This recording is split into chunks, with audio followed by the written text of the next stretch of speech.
अस्सलाम वालेकुम।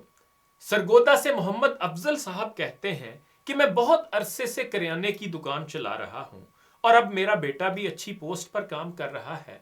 15 साल पहले की बात है कि मैंने अपनी मस्जिद के खतीब साहब से जुम्मे के खुतबे में बयान सुना कि क़यामत को तराजू कायम किया जाएगा जिसमें हम सबके अमाल तोले जाएंगे, जो अदलो इंसाफ की अलामत है। यानी अल्लाह क़यामत के दिन इंसाफ करेगा, हमारे अमाल का पूरा पूरा बदला दिया जाएगा। अमल अच्छा होगा तो बदला भी अच्छा, और अगर अमल बुरा होगा तो बदला भी बुरा होगा। फिर अफजल साहब कहते हैं कि मौलाना की बाकी सारी बातें तो जहन से निकल गईं, मगर मेरा दिमाग तराजू वाली बात में अटक गया, क्योंकि मेरा इसके साथ रोजाना का वास्ता था। जुमे के बाद जब मैंने दुकान खोली तो सारी चीजें छोड़कर तराजू के बारे में ही सोचता रहा। कोई गाहक आया और उसने कुछ मांगा तो मैं तराजू में तोलते हुए अल्लाह के तराजू के ख्याल ही में खो गया।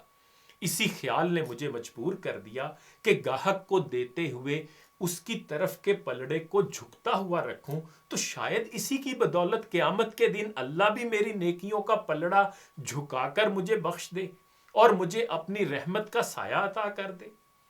फिर अफजल साहब कहते हैं कि पहले मुझ में ये खामी थी कि तोल कर देने में कोताही से काम लेता था, मगर उस दिन तौबा कर ली।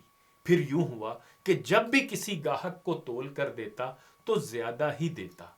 फिर वो अल्लाह का शुक्र अदा करते हुए कहते हैं कि यकीन जाने अगर मैंने इन 15 सालों में 50,000 मर्तबा तोल कर दिया है तो 50,000 मर्तबा मेरे दिल में तराजू वाली बात आई। और अब इस आदत का ये फायदा हुआ है कि मेरी जिंदगी में मौजूद लेन देन के सारे मामलात सीधे होने शुरू हो गए। अब जब भी किसी के साथ लेन देन का मामला होता है तो हिम्मत करके अपना कुछ हक इस नीयत से छोड़ देता हूं कि वो रोजे हिसाब मेरी नेकियों वाले पलड़े के लिए जमा होता जाएगा, और जब किसी का हक देता हूं तो पूरा पूरा अदा करता हूं, और हमेशा क़यामत के दिन कायम होने वाले तराजू का तसव्वुर जहन पर गालिब रहता है।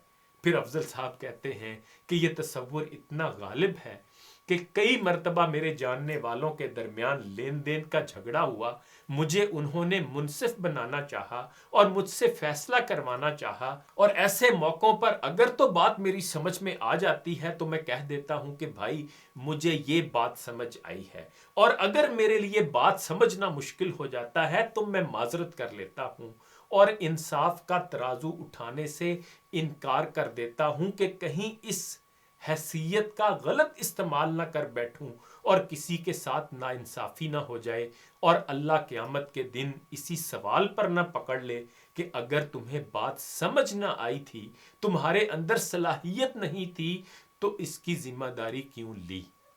फिर अफजल साहब ने मशवरा दिया है कि जैसे क़यामत के रोज कायम होने वाले तराजू के तसव्वुर ने मेरे मामलात सीधे कर दिए हैं, आप भी गौर करके देखें, जरूर फायदा होगा इंशाअल्लाह। इन्हीं गुजारिशात के साथ इजाजत चाहूंगा।